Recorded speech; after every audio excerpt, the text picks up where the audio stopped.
శ్రీమాత్రే నమః. ఈ వీడియో పూర్తిగా విని మీరు కూడా ఇదే భావనకు వస్తారు, అది అసలు ఆడదేనా అని.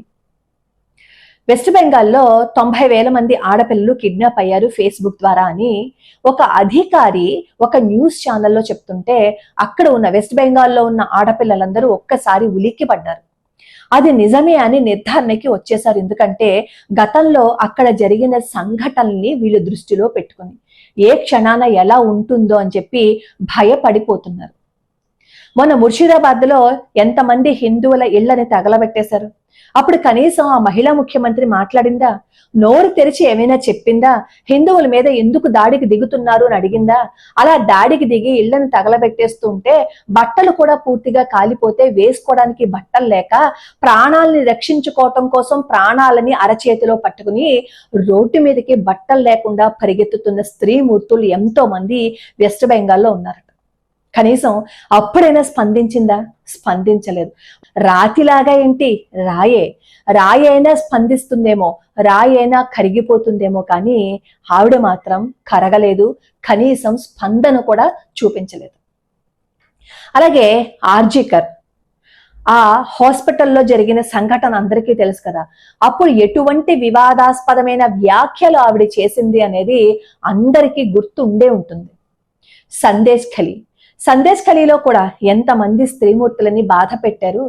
పిల్లలు ఎదురుగుండా తల్లుల్ని ఎత్తుకుపోయి రాత్రంతా వాళ్ళ దగ్గరే ఉంచుకుని ఎంతమందికి కావాలి అని అంటే అంతమందికి కోరికలు తీర్చే ఒక వస్తువులా పిల్లని వాడుకుని పొద్దున్న లేచిన తర్వాత ప్రాణాలతో బ్రతుకుంటే ఇంటి దగ్గర దింపేవారు.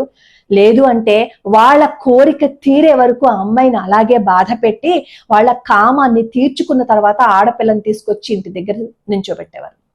భర్త ఎదురుగుండా భార్యను ఎత్తుకుపోయేవారు. పిల్లల ఎదురుగుండా తల్లి మీద వాళ్ళు రాక్షసుల్లా పడిపోయి హింసని పెట్టేవారు. వాళ్ళు ఉన్న చోటకి ఆడపిల్లల్ని ఎత్తుకుని వెళ్ళిపోయేవారు. ఏ ఆడపిల్లకి భద్రత లేకుండా చేశారు. కనీసం అప్పుడైనా ఆవిడ మాట్లాడిందా? మాట్లాడలేదు. ఇన్ని దారుణాలు జరుగుతున్నా మౌనంగా ఊరుకుంది. 2022లో హంసఖలి అనే చోట ఒక నాయకుడి పుట్టినరోజు జరుగుతోంది. ఆ పుట్టినరోజు జరుగుతున్నప్పుడు ఆ పుట్టినరోజు పార్టీకి 14 ఏళ్ల అమ్మాయి కూడా వెళ్ళింది.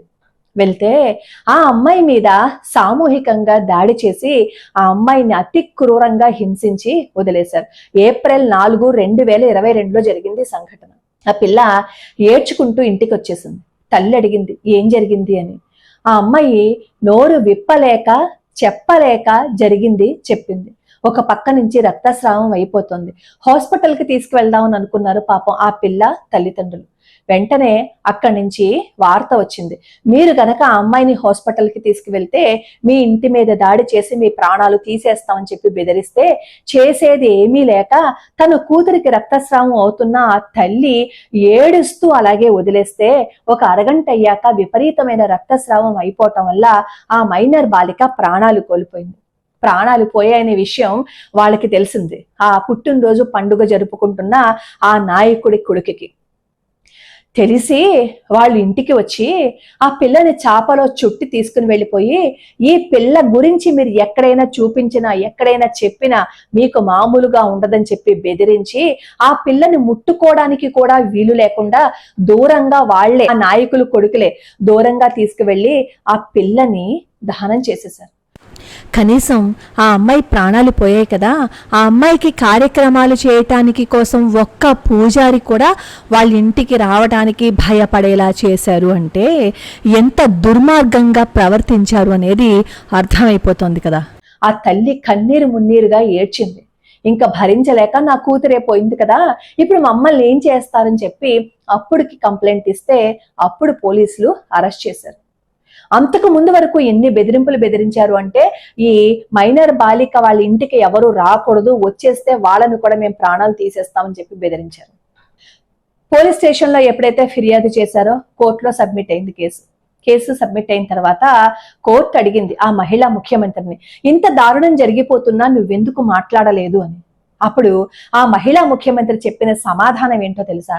ఇలా జరుగుతుందని నాకేం తెలుసు, అసలు అలా జరిగిందనడానికి సాక్ష్యం ఏంటి? ఆ అమ్మాయి ఆ అబ్బాయిని ప్రేమించిందేమో, అక్కడికి వెళ్ళిందేమో, గర్భవతి ఏమో, అందుకే రక్తస్రావం ఏమైందేమో అని చెప్పి 14 ఏళ్ళు ఉన్న ఆ పిల్లని, అభం శుభం తెలియని ఆ పిల్ల మీద అత్యంత అసభ్యకరంగా ఆవిడ మాట్లాడిన మాటలు అప్పట్లో చాలా మందికి ఒళ్ళు మండేలా చేశాయి. ఇది ఒక్క విషయమే కాదు, ఇలాంటి సంఘటనలు ఎన్ని జరిగినా ఆడపిల్లల్ని కించపరుస్తూ, ఆడపిల్లల్ని అత్యంత హీనంగానే మాట్లాడుతూ ఉంటుంది. ఎందుకంటే ఆవిడికి కుటుంబం అంటే తెలీదు, కుటుంబ విలువలంటే తెలియదు. అసలు ఒక కుటుంబం ఉంటే కదా కుటుంబంలోని ప్రేమ ఆప్యాయతలు ఆవిడికి తెలిసేది. అందుకే కనిపించిన ఏ ఆడపిల్లనైనా సరే బాధపడుతూ ఉంటే ఆ బాధని తగ్గించడానికి పోయి ఆ బాధని పెంచే విధంగా తన అధికార దర్పాన్ని చూపించుకుని ఏదో పార్టీకి మేలు చేయాలని అనుకుంటుంది. ఇలాంటి పరిస్థితులు పశ్చిమ బెంగాల్లో ఎన్నో జరుగుతూనే ఉన్నాయి. ఇప్పుడు చెప్పండి, అది ఆడదేనా? దాన్ని ఆడది అంటారా ఎవరైనా? అసలు